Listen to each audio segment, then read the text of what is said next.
Good morning সবাইকে। আমার নতুন চ্যানেলে একটা নতুন ভিডিওতে তোমাদের সকলকে স্বাগত জানাই। আমার নাম সবিতা ভান্ডারী ঘোষ। আমার একটা ছোট্ট বেবি আছে।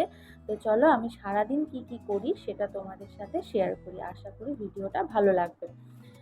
তো এখন আমি পাপানকে ঘুম থেকে তুলে নিয়েছি। তো ওর অলমোস্ট ঘুম ভেঙেই গেছিল। এই যে ও উঠলেই ফার্স্টে ওকে আমার মুখটা একটু ঠিক করতে হয়, কারণ সারাদিন ওর মোটামুটি হেসে খেলে দুষ্টুমি করেই কাটে। তো ওকে ফার্স্টে তোলার আগে আমি আমার হাতের কাজগুলো একটু সেরে নিই, কারণ ও উঠে একবার গেলে তো সারাদিন ওর পেছনেই আমার সব টাইম চলে যায়। তো আমি চেষ্টা করি আমার হাতের কাজগুলো সেরে ওকে তোলার। এখন 8:30 মতো বাজে। ওকে তুলে আমি একটু খেলেছিল, তারপর ওকে আমি খাইয়ে দিয়েছিলাম। তো এখন আরেকটু টুকটাক কাজ ছিল, বিছানাটা গুছিয়ে নিলাম। দেখো, তো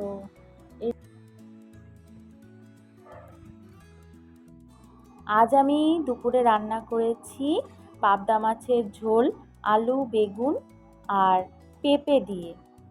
তো ওকে ঝাল ছাড়া রান্না করে দিই, এটা শুধু ওর জন্যই হয় আলাদাভাবে। তো দেখো আমি ওর প্লেটটা একটু সাজিয়েই দিই মোটামুটি, কারণ ও তো ছোট, তো ওদেরকে যত অ্যাট্রাকটিভ করে দেওয়া যায় আর কি। এত কিছুও খাবে না, তাও ওকে আমি দিই। আজ ওর প্লেটে মাছের ঝোল আছে, আর একটু চাটনি দিয়েছি, জলপাইয়ের চাটনি আর কাঁকরোল ভাজা, যেটা বাড়ির সবার জন্যই হয়েছিল। ওকে আমি ফার্স্টে একটু একা হাতে খেতে দেওয়ার চেষ্টা করি, তারপরে আমি নিজেই খাইয়ে দিয়েছিলাম। দেখো এখন বাজে সন্ধ্যে 6টা মতো। তো আমি ওকে আজকে দুধ কর্নফ্লেক্স দিয়েছি। তো ফার্স্টে আমি ওকে দিয়েছিলাম, দেখলাম ও নিজেই একা একা স্পুন দিয়ে খেয়ে নিচ্ছে। এই ফার্স্ট টাইম মানে দেখছি যে ও একা একাই খাচ্ছে। দেখুন মনটা শান্তি লাগে যে ও একা একা খাচ্ছে, শেষ করে ফেলেছে।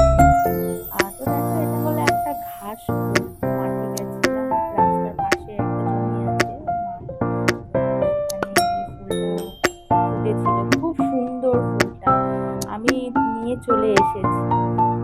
সুন্দর ফুল দেখলে আমি চুপ করে থাকতে পারি না, নিয়ে চলে এসেছি। আর আমাদের পাড়ার জগদ্ধাত্রী পুজোর ভোগ খাওয়ানো। আমার হাজবেন্ড বাড়িতে আসার পর